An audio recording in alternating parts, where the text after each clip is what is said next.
Ladies, gentlemen, bugs, bunnies, and Beelzebubs, prepare yourselves for an epic showdown between shills and stands. Gaze in horror at the folly of man.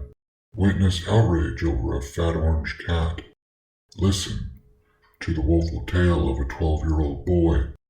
Attend to the falls of comedic legends too. The message. See the story of Hollywood hubris unfold. I, the Goblin King, your ringmaster, usher you through this circus in my latest pop culture breakdown. We've got a pretty packed video for you this week, folks, so kick off your clown shoes, grab your popcorn, and let's get into this. The first story out of Monday and for the week regards the organizing of a union at Image Comics. Articles here are from both Vice and Bounding into Comics.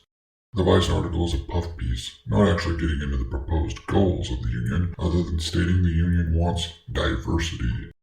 The Bounding article actually goes into more detail, listing the comic book workers' union's tweet thread declaring their existence, and goes into the list of demands they have on their website, as well as the principles involved. First of all, this isn't a union of the creative side of the business. This is a union of the office workers, the go-betweens, the mid-level employees that work for the actual company of Image itself. Clownfish TV actually did a good video on this one, going into more of the details. Most of their demands aren't that unreasonable, to be clear. Shit like job transparency, more staff to do the actual work, so that one person isn't doing what should be done by two or more people. That's fair. Pay rises? Yeah, that should be on each individual employee. It's the last two or three that for me really stick in the craw. Firstly, they want to work from home but want the company to pay for their supplies. Why should the company do that? Second, they're calling out lack of diversity at the company, in particular in upper management positions, of course. Well, that's all well and good, but one of your previous demands is talking about how the company should be promoting from within. If the company is not diverse, how is promoting from within going to make it more diverse? This is a whole can of worms I'm probably going to rant about tomorrow. Lastly, these office workers, because that's what they are, want veto power over the shit Image publishes. Seriously, I know what I'd say to that. For their proposed future list of demands, controlling interest in the company and CEO positions for all. Next up is an article about the Eternals from Murphy's Multiverse. It's more of a blurb, really, than a proper article, in my sterling opinion. I digress, however, as this one stated that because of the mixed critical reviews, the opening weekend for Eternals may take a hit, and that the box office projections had actually gone down because of it. Well, we have more news on that front by the time this video hits, especially in the realm of Rotten Tomatoes scores. However, we all know that, at this point, Marvel could put out a movie of a fat guy farting in the shower, and the Marvel stans would give it all their money. Even now, writing this at the end of the week, I highly doubt this movie is going to flop. Next up is a rumor reported by Bounding into Comics. It's clearly demarcated as a rumor as well. See? The rumor states that Michael Keaton's Batman is going to be the definitive Batman for the DCEU, while Batfleck may be wiped completely. Of course, this rumor was flagged as fake news earlier in the year, so who knows what might actually be happening at Warner Studios. My sources say, zombie Christopher Reeves. Our next story comes again from Bounding into Comics and is something nice for a change. Giancarlo Esposito said that his favorite co-star in The Mandalorian was Gina Carano, stating that she was warm and beautiful and wonderful, that he thinks she's a lovely person. See? Isn't that nice? The first story up from Tuesday was the news that so very many people on Twitter took with optimism and positivity. That's almost the punchline in itself. Nah, Twitter never takes anything positively. I have here several loosely termed articles from a few of those beacons of unbiased news and journalistic integrity. Sorry, I keep making jokes before I even get to the setup. So I got the story of Chris Pratt voicing Garfield from CNN, IGN, and BuzzFeed. Surprisingly enough, IGN's article could actually be termed an article and was fairly balanced. I know, I was surprised too. CNN's was 2 paragraphs with some reposts of people's tweets.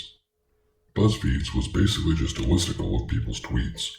None of them, however, seemed to be slanted too heavily against Pratt himself, with the exception of the listicle and Twitter posts. Apparently Chris Pratt was a legit voice actor before he was in Parks and Rec. I didn't know that. So maybe he'll actually do these characters justice. I did see some truly crappy articles about this on Yellow Flash and others' channels, like the Mary Sue, which shouldn't surprise anyone. That rag was salty. I'm pretty sure the Mary Sue's writers work in cycles. Get it? The next story from Tuesday is more developments in the Ruby Rose cycle. It comes to us heavily slanted in Rose's favor from Screen Rant, a couple more unbiased articles from Giant Freaking Robot and Bounding into Comics. This week, Rose released several screenshotted emails and message exchanges between her and showrunners and others working on set at the time she was on production. She refutes the alleged PA who came forward to call her a tyrant, stating that nobody from the show remembers him, and he's not credited on IMDb. He refutes her in another screenshot stating that there are times people aren't credited on IMDb. Honestly, I can back that particular claim.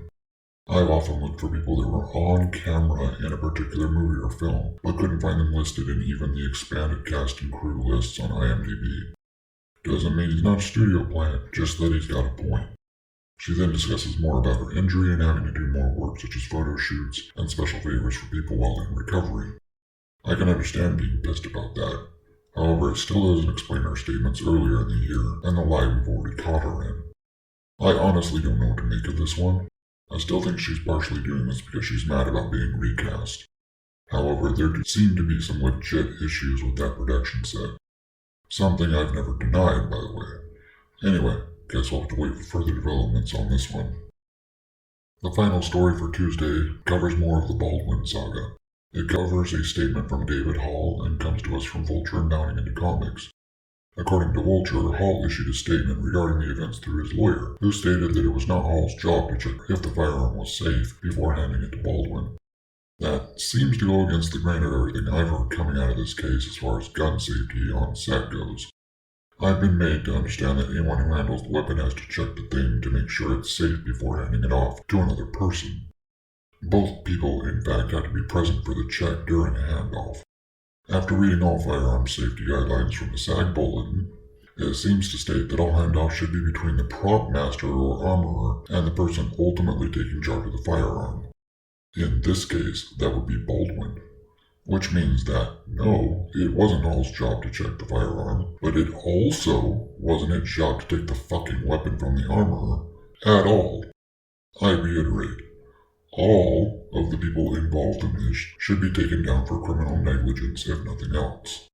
The first story out of one today concerns a side story in the ongoing saga of Alec Baldwin. Coming from people and Bounding into Comics, it seems that Shannon Lee, sister of the late great Brandon Lee, came out with her own thoughts on the tragic event on the set of Rust.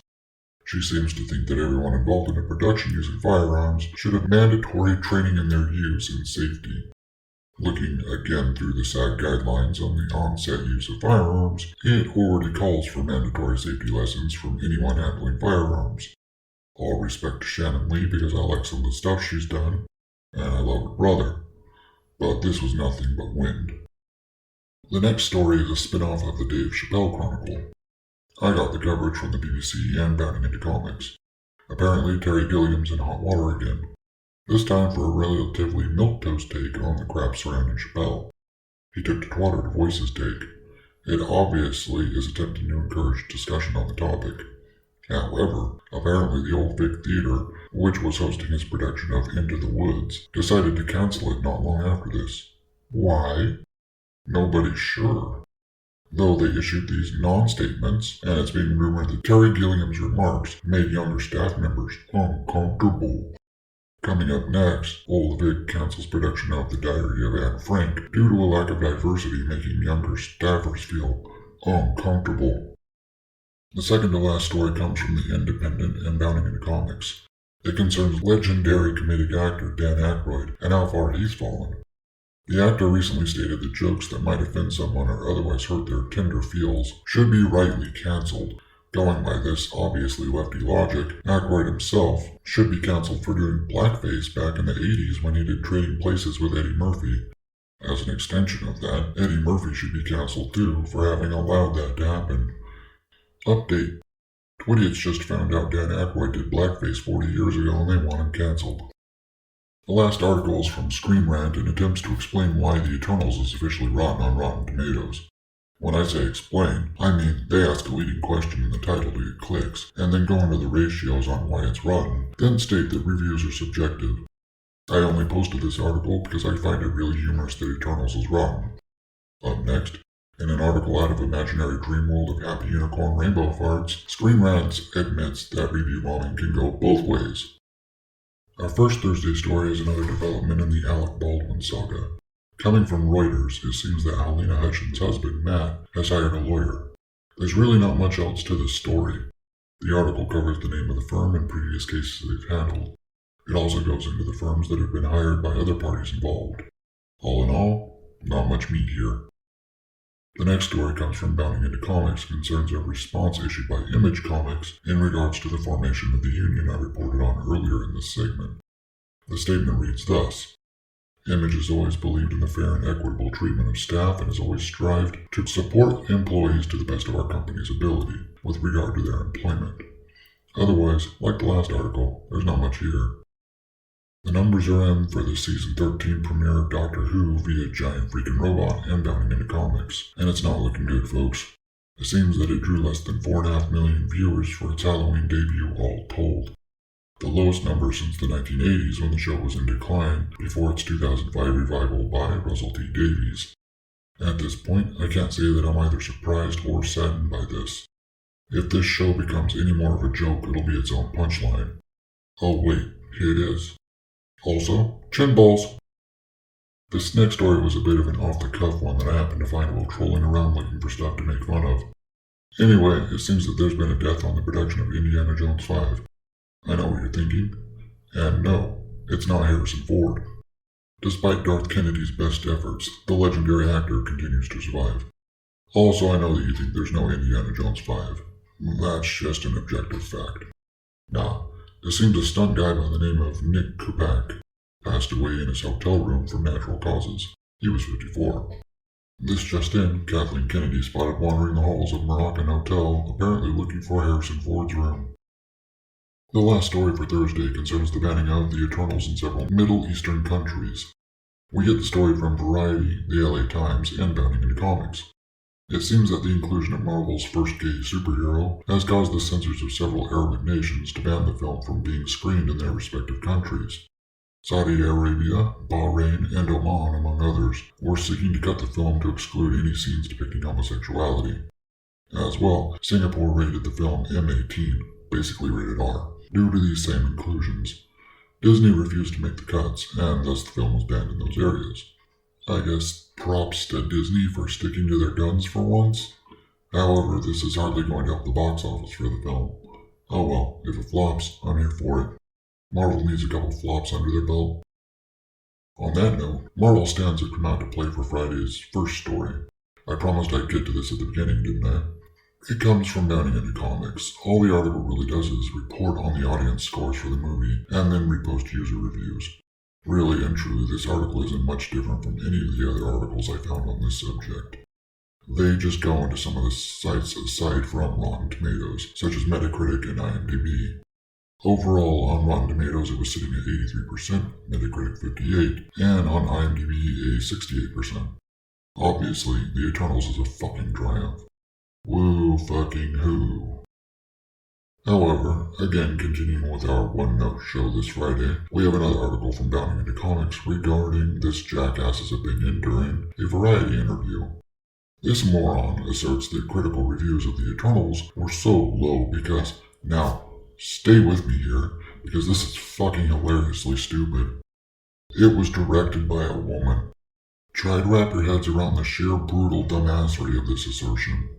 He unironically states that because this supposed action movie, we're using that term lightly here because, come on, was directed by a woman, the critics didn't like it. Well, that's fucking interesting, since Catherine Bigelow consistently makes critically acclaimed movies, and Wonder Woman was a critical darling. That's a superhero film. Also, I seem to recall Black Widow was directed by a woman and critics loved that too.